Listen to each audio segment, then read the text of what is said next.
Hello, ladies and gentlemen, boys and girls, and whatever else is watching. My name is Nick, and just like last time, I actually wanted to go in a little bit deeper in the news surrounding the new Switch 2, a little bit more on the editorial side. So, no Let's Play from me on this time. However, the articles I am going to be showing will be in Dutch because I mostly read the Dutch news sites because they actually have information that's relevant to my situation as I live in the Netherlands. However, the thoughts I have are kinda international. They can apply to any situation. Or actually, they can apply to many situations. So, first up, there are actually a number of things I wanted to talk about.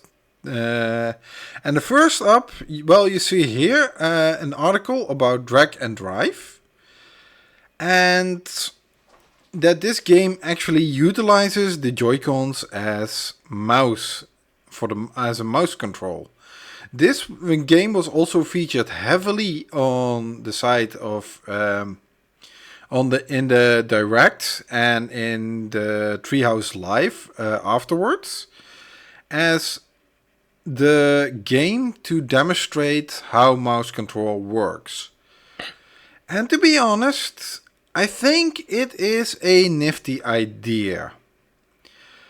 Especially because, well, it now also evolves a sport that you probably will never see in a actual video game to begin with. Basketball is something you will have a lot of. However, this is wheelchair basketball, a Paralympics event for, well, basketball players with a disability. Especially a walking disability. And that's why I think this game can be really a lot of fun. However, the original trailer and the original showing might also show that this game might be a little bit on the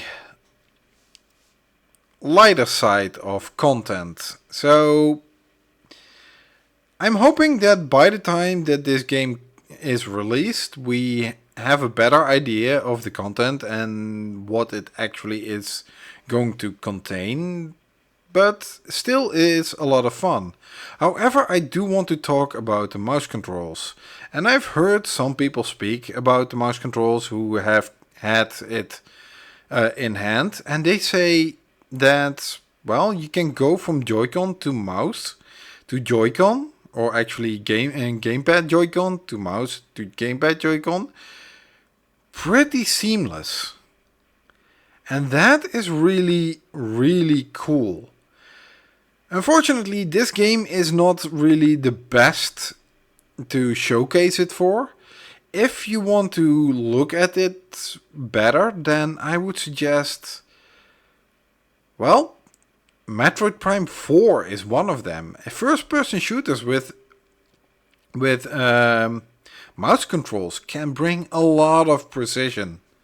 So yeah, that's something that's really big. Not only that, strategy games like Civilization 7 is probably also very well suited for mouse controls. So yeah, and I think if you want to really see the power of the mouse with the Switch 2, then I think those two games will be your go-to games to test mouse controls with.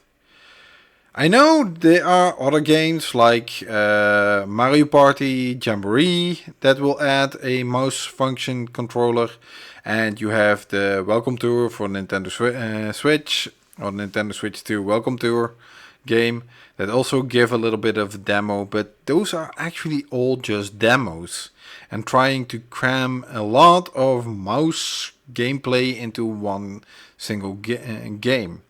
However, using it with Metroid Prime 4 and Civilization will probably give you a better idea when it is utilized in a truly focused gameplay aspect. And darn it, EA! Of all the games to announce for the Switch, you were already at the beginning of the Switch. You were also quite reluctant. Well, coming off the Wii U, that was understandable. You also brought just FIFA back then. But the Switch 2 showed itself that it could get the Switch showed itself that it could get a very wide audience. And now that the Switch 2 comes out with some really nifty features, you are only bringing Football Club, the successor to FIFA, and Madden to the Switch 2. Or yeah, that just shows us that you just have the annual, well, re-releases of the same game that you're just putting on here again. And that means you still aren't actually really serious into this. You just want to pump out quick money. And you know, EA, something that is really good for the Switch 2, where they try to promote a feature like the mouse controls, is to actually come with titles that utilize this very well. You don't have to make new titles, you can also make remaster titles, because I know that you once bought Westwood Studios and they have Command and Conquer. Command and Conquer Red Alert. And I think also Dune, but that one you probably have to re-up the license for it. But those real-time strategies, if you would just bring out a remaster of one of those games, you don't even have to do that much. But those would work perfect on a Nintendo Switch. Have mouse controls or touchscreen controls when you put it in handheld mode or in tabletop mode for the touchscreen and all that kind of stuff. That is just perfect. Come on, EA. Put a little bit more thought into your, well, into your releases. There are so many people that are still waiting to play a new one. Do you know how much you let people down with the latest with the last Command and Conquer that you released for mobile phones? Good lord.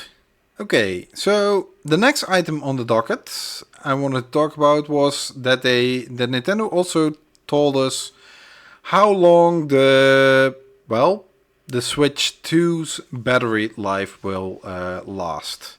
And it is actually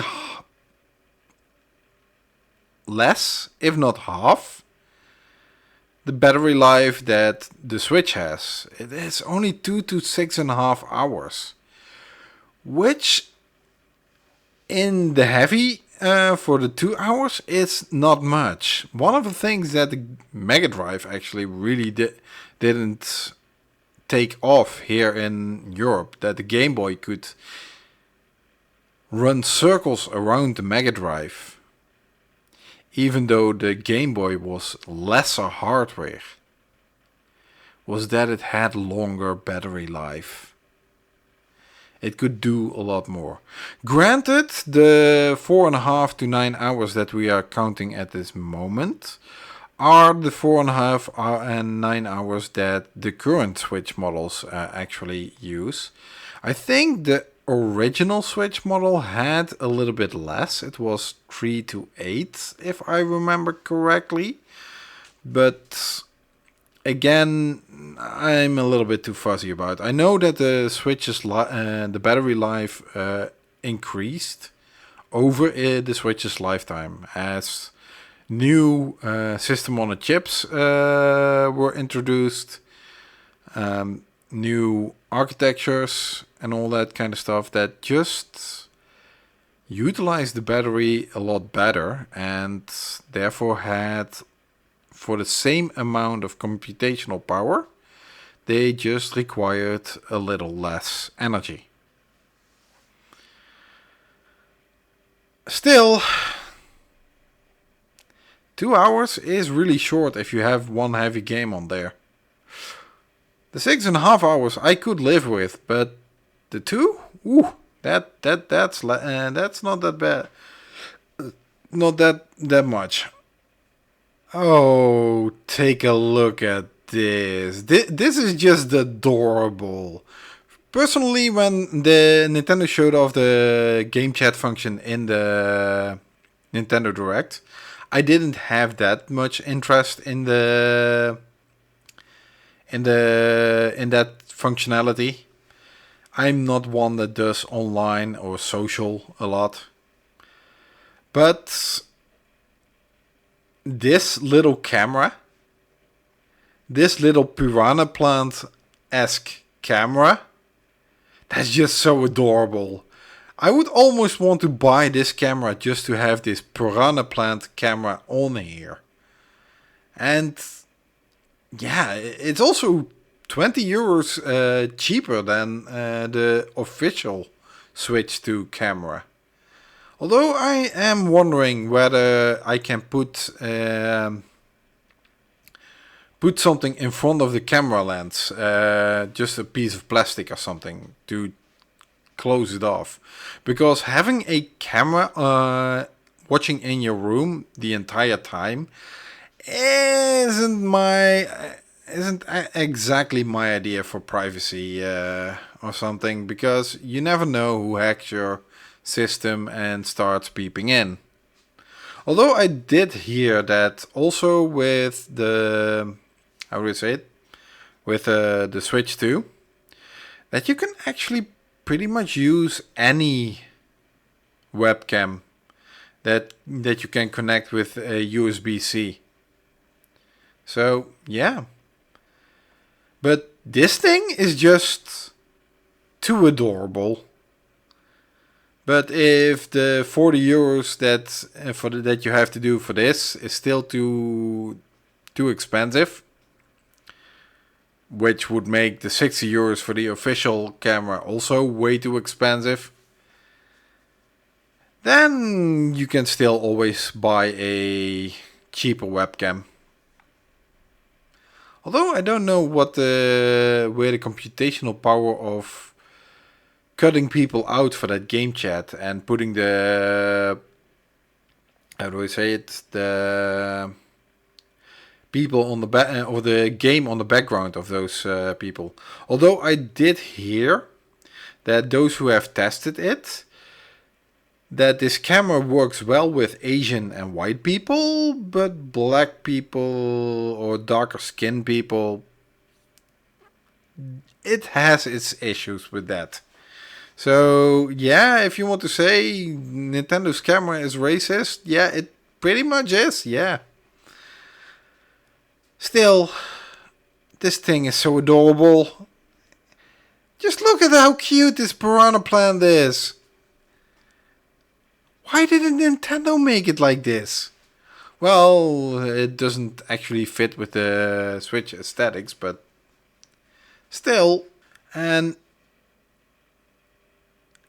talking about peripherals, I am really looking forward to testing out the Switch 2 Pro Controller. Mostly because I am curious about its D-pad, if Nintendo managed to fix that thing.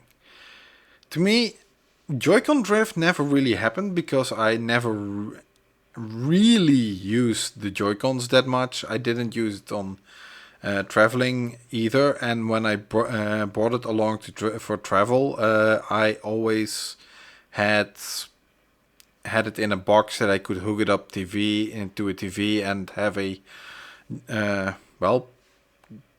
a controller with me instead of having the Joy-Cons with me. So yeah, the Joy-Con drift is something I never really was bothered about. However, the Pro Controller's D-pad, that was just hot garbage. So I'm really hoping that the Nintendo Switch 2 controller still works. Otherwise, I will have to fall back on my 8-bit-do controllers again, which I also prefer. And luckily, as this article is talking about, is that every single Nintendo Switch peripheral can be used with the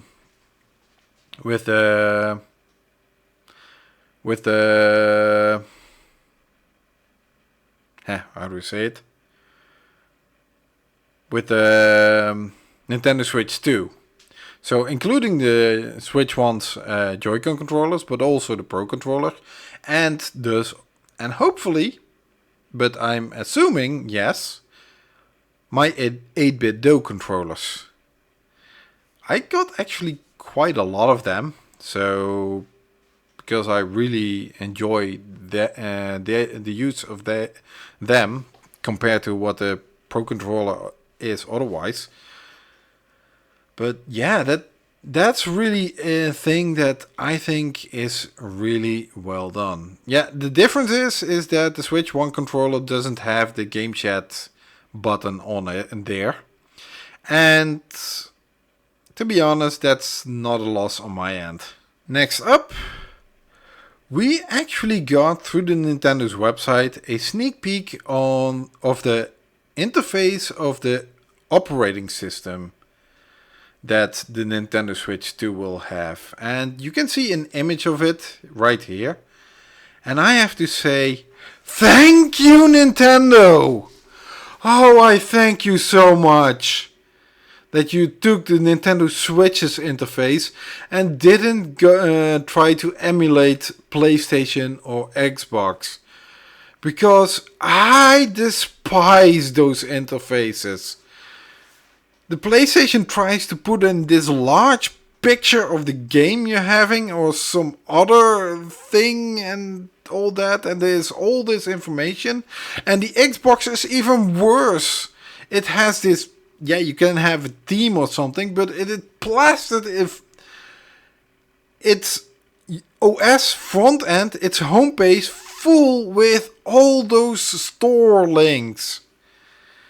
And that is just, even from games and stuff that I have totally no interest in it. Both those operating systems throw you with so many stimulants that it actually scares me. And it is also one of the reasons why I play the Switch a lot more than the PlayStation 5 or the Xbox. I have to go through that operating system. And I'm so glad that over all that time that the Switch never used themes that people keep asking for. Because I don't want themes. I didn't like them on the 3DS.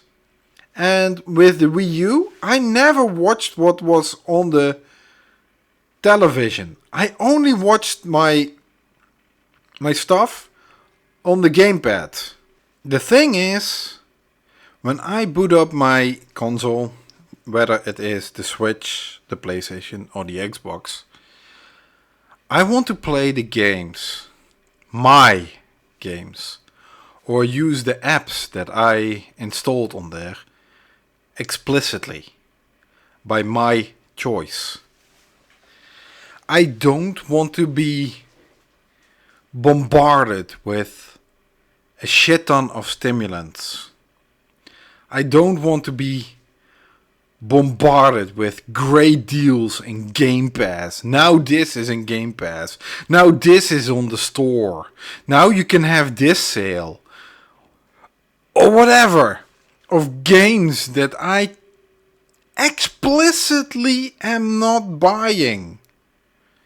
It's as if those stores go out of the way to try and entice me the games that I have absolutely no interest in. Maybe because those games are popular. Maybe because those games pay enough to be advertised like this. But it bothers the hell out of me. But that the PlayStation operating system and the Xbox home screen are so darn it cluttered. So darn cluttered that it scares me. I just want to play a game. Usually when I want to play a game, that's why I also go for physical discs with the PlayStation and physical discs with the Xbox, even though it is completely pointless because those discs only have an installer on them, and then you need to download about a bunch of patches and stuff and install it to the hard drive and all that kind of stuff. Because frankly, putting in the disc automatically puts the icon in front, and I only have to press accept and start with that game. If there is one thing on the Switch's OS I would change, it's probably not having a single bar of games. Maybe have 2 or 3 rows before you ended up. Because having to scroll all the way to the end, that's just bothersome. Okay, I know you can also scroll the other way around if you want to watch other stuff. Or if you want to go to all your software. But still, that's the one thing that I would change. You can do with smaller icons and then have 2 or 3 rows. Like I could do with the 3DS. Another aspect of the Nintendo Switch that has to do with the interface is also that the Nintendo Switch does not come with achievements or trophies or whatever you want to call it. Gamer score or something. At least not on system level. It keeps it clean and to the point of what actually is useful. And I am so glad about that, because another thing I don't like about the PlayStation and don't like about the Xbox is that they have these mandatory for developers achievements that they have to put in. And what do those achievements do? Mostly bragging rights. Oh look, I got a platinum trophy for game X. Or I have a quadrillion gamer score on the Xbox. Which is probably exaggerated. You probably cannot have that much just yet. But still, it sounds so stupid. And Nintendo's method of going about with gamer scores or with achievements is much better. They don't force the developer to add achievements if they don't want to. However, if you have seen some Nintendo games yourself, such as Xenoblade Chronicles X, they actually have achievements. they have an achievement list. But those achievements give experience points. Those achievements give in-game battle points. Or if you have played Dragon Quest Heroes, for example, each achievement gives you a mini medal. And those mini medals you can use, like your experience points, to upgrade your characters. Well, the mini medals you can buy new gear and all that kind of stuff for. With, I have to say. But, yeah, in that sense, the achievements actually add something to the game itself. And not just for bragging rights. And that's why I really like the Switch's or Nintendo's stance on it. And let the gamers or let the developers add a achievement system.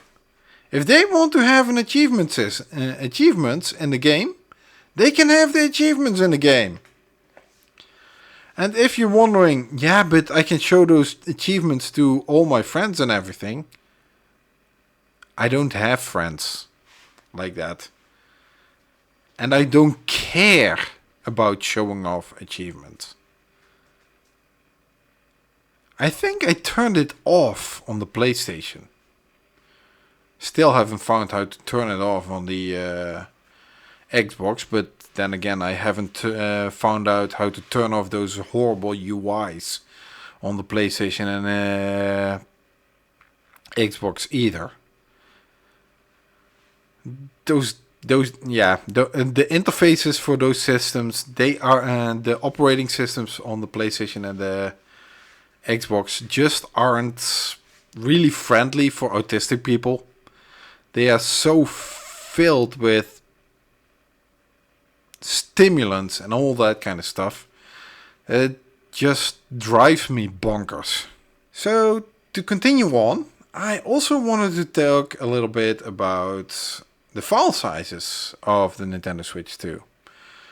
One of the things that we also saw in the Direct is that the Switch 2, compared to the Nintendo Switch, actually has 265 gigabytes of internal storage, which is 8 times bigger than the 32 that the Switch had.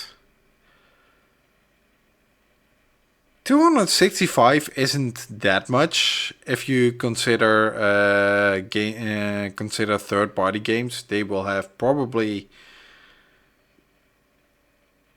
much higher system requirements than that. But if you look at Nintendo's own games, they were always really small and they could make big games. For example, Mario Kart World has 23.4 gigabytes. And that is the biggest of them all. Of the Nintendo first party games. It is bigger than the 7 gigabytes that Mario Kart 8 kinda had. But then again, I can understand the increase because, well, you have an open world. But also, you have a lot more vertices in the models that have to be stored. The textures probably have a higher resolution, so many more pixel information that has to be stored. Sound probably also has a lot of has some better quality to it. Well, maybe. Sound is not something that gets upgraded that often, actually. However, because the Switch 2 also has a lot more computational power, the gaming systems will probably have also a lot more code behind it. And if you look at Donkey Kong Bonanza, I always thought it looked like Mario Odyssey. Even when the trailer started, I thought, hey, this is Odyssey 2. But I was half right. It didn't have Mario in it and has Donkey Kong instead. But yeah, destructible environments should be bigger than what Odyssey had.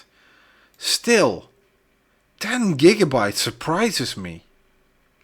I don't know exactly how big this world is, or how many of these open zones we have to go through. But 10 gigabytes isn't that much. Especially if you then look at what the GameCube classics bring in, or if you look at what the upgraded versions of Super Mario Party and Kirby are. Kirby and the Forgotten World, that one actually is smaller than the Switch 1 version, as you can see. It is 5.7 for the Switch 2 compared to the 5.8 of the Switch 1. But the one thing that stands out to me the most is here, the GameCube Nintendo Classics. These are 3.5 gigabytes. I hope this is maybe the max that can be, and that there can also be smaller ones. Because, to be honest, I don't think there was even that much space on the mini DVDs that the GameCube used or something. I think the space was only 1.2 or 1.3 or something. I don't know exactly. But there were a number of games that had 2 discs. That needed 2 discs in order to put the entire game on. Tales of Fantasia was one, and Metal Gear Solid Twin Snakes is another one. But yeah. So it surprises me that they say it's 3.5. Okay, there probably is an emulator attached to each file. But still, that's a significant increase. Have they replaced some of the models with higher polygon models and the textures with a better, higher resolution textures or something before they actually put it out? Because that would be a lot of effort, additional effort for that. And talking about GameCube games, I really do like the selection that they bring. Wind Waker, F-Zero, Soul Calibur 2 just on the first day. We also saw the 2 Pokemon games, Colosseum and Gale of Darkness. XD Gale of Darkness. We saw Fire Emblem, Chibi Robo, all those games. Actually games that are pretty expensive if you want to buy them as a collector. And thus, yeah, they bring a lot of value. Although I do think that the list that they showed are at least for the rest of the year, if not until June next year, they will probably be drip feeding because they will also have to test it and write a specific emulator for it. For each game, and then they will drip feed us more and more. The Switch specific GameCube controller actually looks really, well, GameCube. It is a little bit of a missed opportunity though, because it is a wireless controller that accesses through Bluetooth, that they shaped it like the wired GameCube controller and not shaped it like the wireless Wavebird controller. That is a kind of a little bit of a missed opportunity. Also, one thing I have to say about these GameCube thing in titles: why did they bring Wind Waker? I know. I do like the graphics of the Wind Waker better than how do we say it? Than the Wii U version.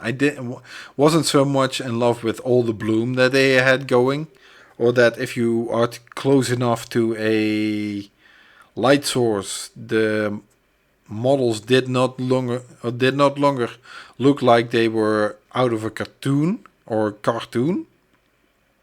So it was no longer Toon Link, but more clay puppet Link. That's what they look like a lot more. But still, I do appreciate this thing, or the GameCube part. However, I don't have NSO, so for me it's not gonna be something that I will be delving too deep in. But still, it's for anyone who has NSO and the expansion pass. This is added value again. Nintendo has confirmed that the game cards will once more have a nasty taste. Is it the same taste as the Switch 1 and game cards, or a different taste? We don't know. They didn't tell us. I hope it's the same taste. But probably you're gonna see a boatload of videos again where people put a game card on their tongues so not to swallow them, and then when they are startled by how disgusting it is, they might accidentally swallow it anyways. But still, we're gonna see another series of YouTubers that are going to lick the game cartridge, because once more it's in the news and therefore it's gonna be trending. Seriously, who in their right mind would lick a game cartridge? Even when I was 5, I didn't want to lick the NES or Super Nintendo cartridges. Jeez. But speaking of game cartridges, it seems that the biggest game cartridge at the moment will be 64 gigabytes, which will be used for Cyberpunk 2077. I think Nintendo sponsors it a little bit, or helps them with these cartridges. I don't know if they ever will get bigger, because, well, in the past Nintendo did also use 32 gigabyte cartridges for the Switch 1, and that was the biggest that they could get. However, many developers, many publishers opted to use smaller cartridges because they are so much more cheaper. They just are better priced. They aren't as expensive. So I am doubting that we will be getting 128 gigabyte cartridges, because these 64 gigabyte cartridges never showed up during the Switch's lifetime either. The Switch 1. And from day one we had Switch 1 cartridges that were 32 gigabytes. So yeah, it's just, I don't think these cartridges are gonna be used a lot though. And in all honesty, Nintendo is going to offer game key cards. It's actually not a really new concept. However, it now gets an official name. Well, it works a little bit different than when it was on the Switch 1. Because on the Switch 1 you also had smaller cartridges, and that is what most publishers and developers actually opted for. To have smaller cartridges where part of the game was on there. And then once you put them in, it would require a download first from the eShop. This download would start immediately as soon as you put the cartridge in. But still, the entire game wasn't on the cartridge anyways. And even later, you could buy empty boxes just the plastic boxes, plastic casings, if you wanted to have a case. But inside, it would only have a download code, a scratch card where there is a code that you can redeem in the, well, in the eShop. It is good for if you want to give a present or something to someone. However, it is not really that good for if you are a collector, because you don't actually get the game. You get access to a game, but you still have to download it. You still require an internet connection and all that kind of stuff. And I think with these Game Key cards, Nintendo just wanted to make it more clear that, okay, these are cards that pretty much have the smallest ROM size on there, probably a single gigabyte, if not smaller. Because the only thing that this thing has is a license key with which the Switch can boot up the eShop and start downloading the specific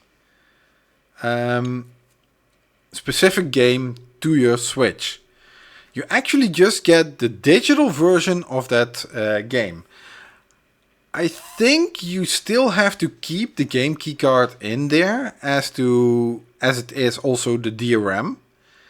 And then you wouldn't need to have a internet connection to verify that you're allowed to access it.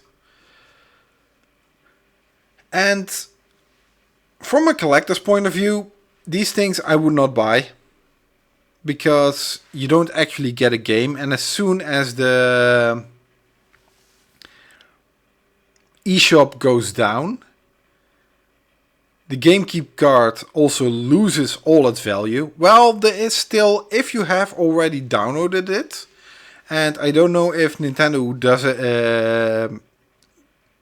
in a certain way that if you have a digital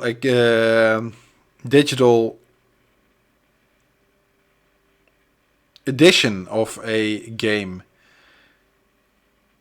that you also have to verify every so many times that you still have that edition, that it's still tied to your account.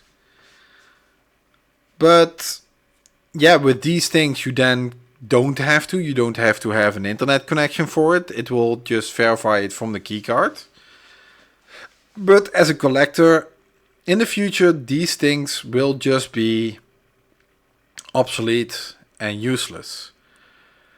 The only reason I would say that you want to have these cards right now is because Nintendo let go of how expensive games have to be in digital and physical versions. Although with the game key cards they pretty much parry, but because publishers don't have to buy such expensive cartridges, they can also probably will do lower pricing. Probably. This is not a guarantee.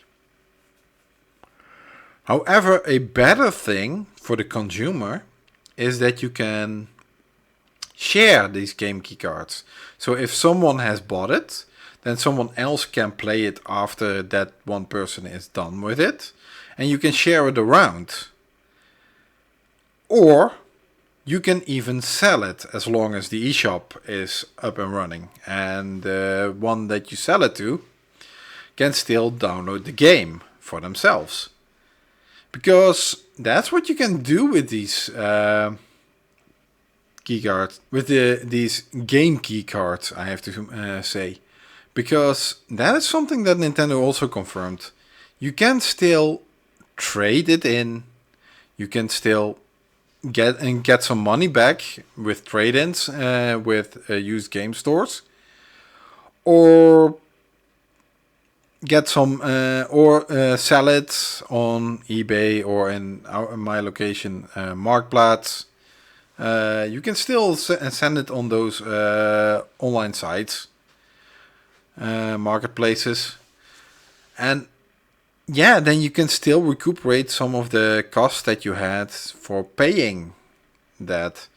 And that is the difference with digital games. Digital games you cannot return. Or at least Nintendo doesn't offer a return policy on them. And digital games also don't actually have anything that you can sell it. What it does, what is a little bit of a probably a bad part on the or a negative aspect is that usually when you buy digital games, you buy them so you have all your games in one place, in your system, and you don't have to change out the game cartridge in order to play a different game, and therefore you don't have to have a very big bag with all your games bringing along on your tour whenever you're planning a vacation. With the game cards you probably still have to, as the game card itself is the DRM. So yeah. But then again, that is speculation on my part of what I have seen in these articles. And I am not too sure whether it's also going to always apply it like that. Because it would be actually better if you can just put the game card in and then for a couple of weeks, maybe month, you don't have to put the game card in there anyway, because it's remembered you have the game key. You actually own the game key. Well, if you sell it, you don't have to. You don't own it anymore, or someone else has it. But yeah, I think that is something that is one of the disadvantages of having the game key card over complete digital games. Moving on, and also related to the game cards, is that Nintendo announced Switch 2 edition of Switch 1 games. As you can see here, this is Tears of the Kingdom, but also Breath of the Wild is one of these. And some of them will, they also said that you can upgrade the Switch 1 editions with upgrade packs that are digitally downloadable. But there will also be Switch 2 versions, physical editions in store. However, my initial thought was, okay, you get a cartridge that actually has the physical edition on there. If not, it has the Switch 1 edition and you would automatically download the Switch 2 upgrade pack. Or you have the Switch 1 edition on there with the upgrade pack also installed on the cartridge. Fortunately, the news on this aspect is so much more worse than I expected. It kind of seems that you get the Switch 1 edition on there, and then you get a scratch card with a code on it that you can redeem in the eShop for the upgrade pack with the physical Switch 2 editions. And that seems to me like, why? What is the point of that? At least make the Switch 2 edition function like your game key card and download it automatically. But no, there is just a one-time redeemable code in there. So whenever you decide to sell this Switch 2 edition game, you are actually selling the Switch 1 game. And whoever you sell it to, in order to get the Switch 2 edition, they would still have to buy the upgrade pack from Nintendo themselves. This seems to me like the Switch 2 editions are just not worthwhile buying. At least not the physical edition. If you do so, then buy the Switch 1 version, the game. Because most games that they have these upgrade packs for are still readily available new in game stores. And even then, used game stores will probably have a number of these games for dirt cheap by now. And that would still be more or less expensive than buying the Switch 2 edition game and still having to buy the upgrade pack. And that's so bad. The only thing that I can think of that would probably benefit collectors a couple of decades from now is that the Switch 2 editions of these games are probably rare. So you will get the Switch 1 edition game in the black cartridge format or in the red cartridge format.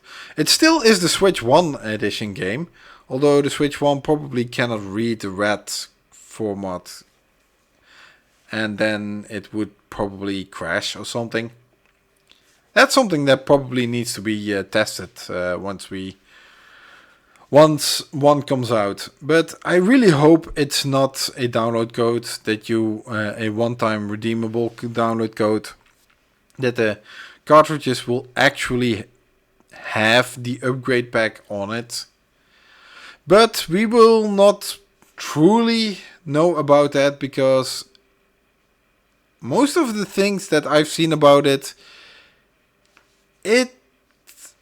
references sources that reference other sources again, and I don't know if they are now circle jerking around within the news and that this actually doesn't come from Nintendo itself. So yeah, but still, I probably will test out the Switch 1 edition from Breath of the Wild because fingers crossed it also contains the DLC on the cartridge. And yeah, I'll probably will then see what this Switch 2 edition is all about. If it actually requires a scratch card, a one-time redeemable code. That's just ridiculous. That shit is crazy. Of course, there are Switch 2 edition games that actually get free upgrades as well. Most of these free upgrades either include a mouse mode compatibility, but mostly it's just graphics updates. Among them that apparently are getting free editions are, well, ARMS, Captain Toad's Treasure Tracker, Mario Odyssey, some of the Zelda games, Link's Awakening and Echoes of Wisdom, and of course, Pokemon Scarlet and Violet. Those two games have always been said that they run really bad. If there is one criticism of the Pokemon games, then their poor performance is a big one. And they always said that if you want to patch it, it probably is the Switch 2. Guess what? It's the Switch 2 that actually gets the patch. Oh, it's just way too funny. That's just so hilarious. That it is the Switch 2 that actually patches those Pokemon games. Oh boy. Yeah. That is just way too hilarious. But there is one Switch 1 game that I am actually particularly interested in. Whether it is hopefully it is actually a game on the cartridge. But if it is just a download pack that I have to buy, I definitely will do that for Kirby and the Forgotten Land. I don't know if I will do it for Zelda, because I am not so bothered by what Switch 1 gave on performance and visual. Yes, it may look sharper, yes, it may run smoother, but I wasn't that bothered by it on the Switch 1, so for Zelda. However, Kirby and the Forgotten Land gets so much interesting DLC. I don't know if it is every single level, but it looks like levels are completely redesigned, reimagined with this star-crossed world. So it kind of looks like it doubles the game. It gives the game a game size worth of new content. However, it could also be the post-game content, as in the Isolated Isles, where you have for each world one big gargantuan level that brings in a remix of it with this star-crossed world. Still, it looks fantastic, and this is something I cannot wait to start playing myself.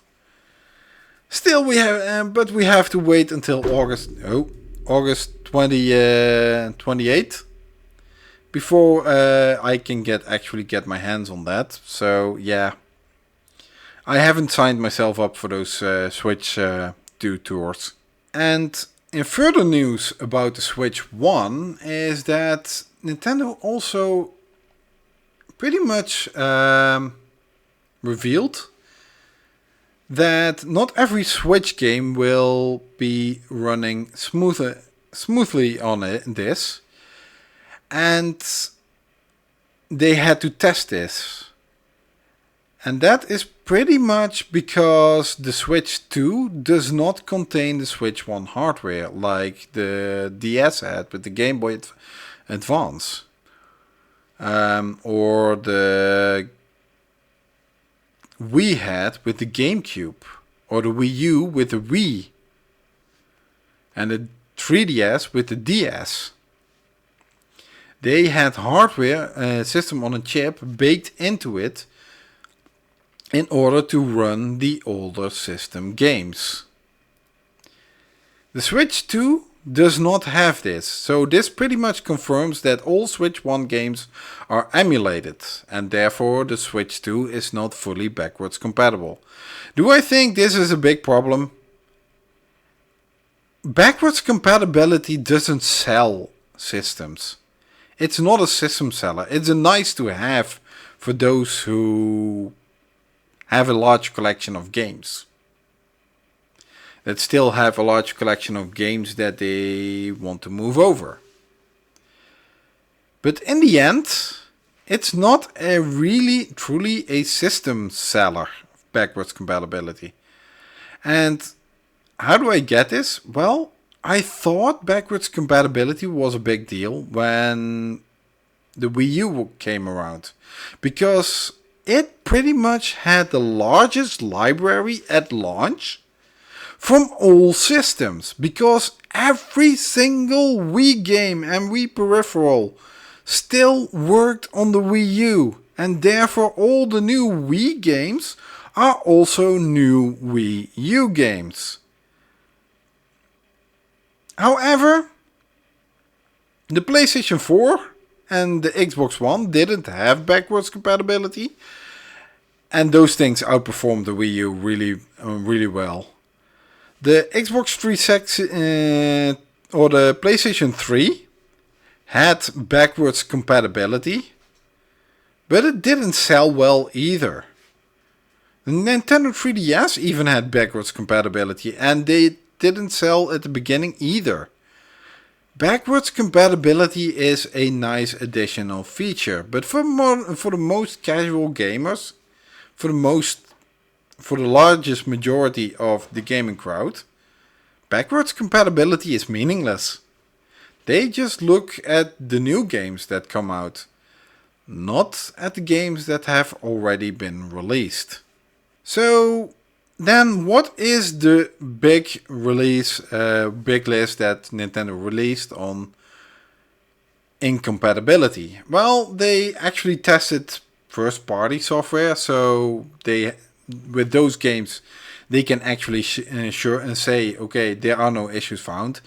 That's because, well, the games are actually from the Nintendo Switch itself, and Nintendo has easy access to them. Other games that have issues with it or require further testing, those are most of the time partner games. So which one?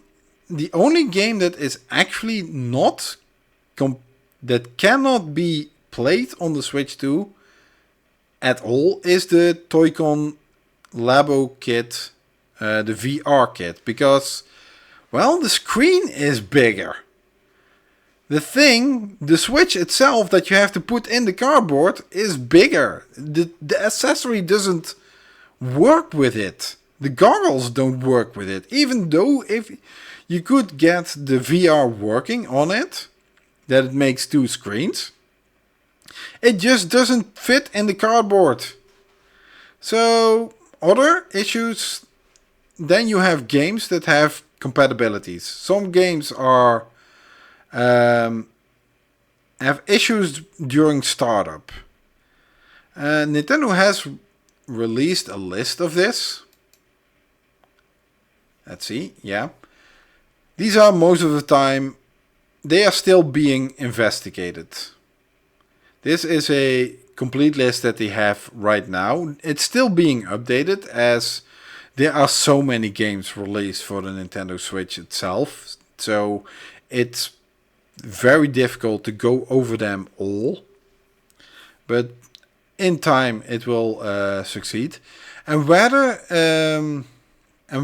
these compatibilities can be resolved either depend on the game level. Maybe it requires the game, and then you can be for certain that developers just will not pay any attention to the games that have issues with it, especially when the games are already a lot older. Then yeah, you can say that it isn't going to happen. However, if the game issues can be solved on a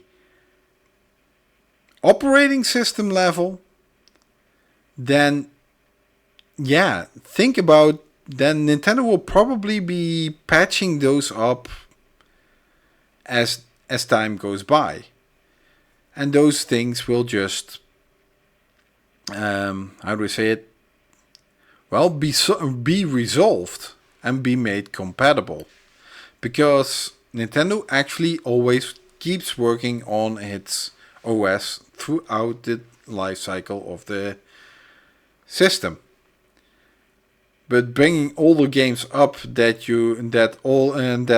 all the third parties have already abandoned on further developing, yeah, they are not gonna add some additional money for that. Then you have also games that require actually the Joy-Con peripheral, such as Ring Fit Adventure, because the Joy-Con 2 is so different. Also, in this case, how it attaches to the ring, but also in how it attaches motion. I think the gyro sensors and all that kind of stuff have been updated. There is also no longer an infrared sensor for one to switch and all that kind of stuff. And all the Labo stuff, things that require. Can the Switch 2 be placed inside of the cardboard of the Toy-Con 1? That's something I am actually... While Nintendo Switch Joy-Con can be used with the included Toy-Con accessories, the Switch 2 console cannot be placed in the fishing rod, motorbike, piano or house Toy-Con accessories, nor can the RC car Toy-Con accessory antenna be attached to the Nintendo Switch 2 console. So it will differ from the original game experience. Yeah, that's what I expected. The Switch itself is just too big to fit in here. But yeah, the Joy-Cons still work, can still connect with the Switch 2. So that means those games can still work as long as you use the original Joy-Cons. However, with stick drifting going on, I don't know how much your Joy-Cons will be worth though. But then again, most Joy-Cons are actually used for their gyro sensors and the infrared sensor. So the stick drifting should not be that big of a deal either. The last thing I actually want to talk about for this video is fast fusion. We saw it quickly pass by in the sizzle reel of the Nintendo Switch 2 Direct.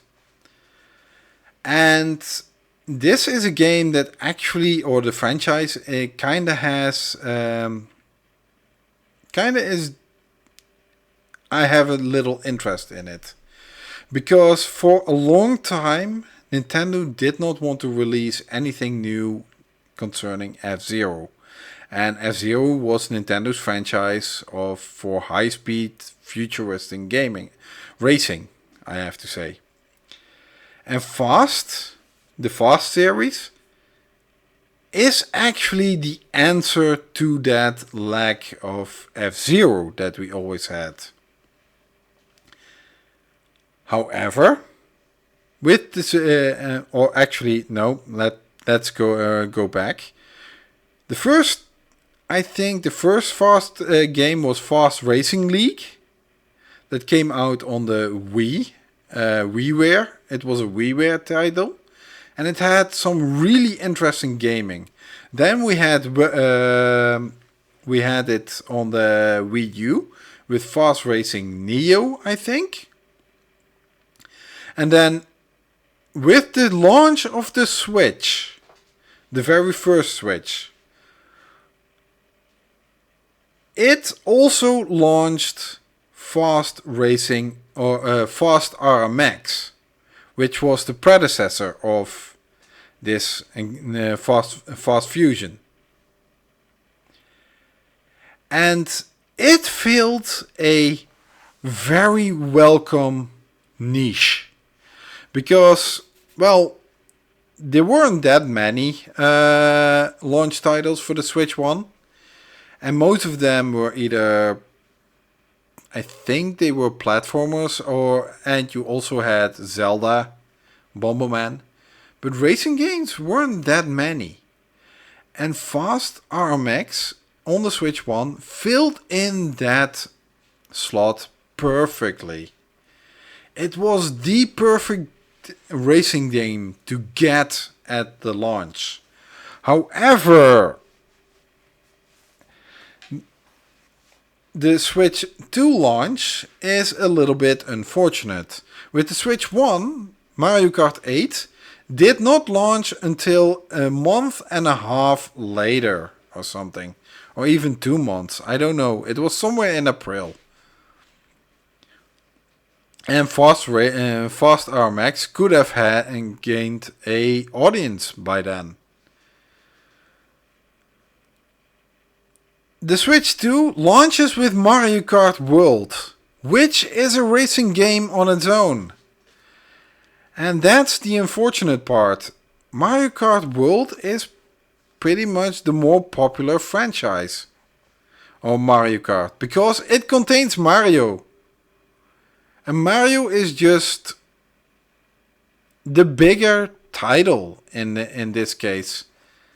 Even though Fast Fusion is will probably be a terrific racer if it still has the same fast-pacing, color-changing racing tracks and everything, and racing gameplay, it probably is the most fantastic new racing game that the Switch will have on futuristic racing. However, Mario Kart is the party racer to be. And Mario Kart will probably take up a lot of space in the racing genre on day one. So if people are looking for other games beside Mario Kart, I don't know how much they will turn to Fast Fusion. If Fast Fusion came out a month or 2 months later, it probably would have done a lot better. Especially also because one of the first GameCube games that is going to be released is F-Zero GX, which actually Fast has taken its place. And that is an unfortunate thing. So when you are a racing fan and you buy a game or a Switch 2 on day one, I highly suggest take a look at Fast Fusion. Because Fast RMX really gave me a lot of fun when the Switch 1 came out. As for racing, when it came to racing at least. So yeah. And with that, I also look at the time stamp on how long my recording is. And I think for this one episode, I will leave it at this. I know I haven't gotten to the biggest the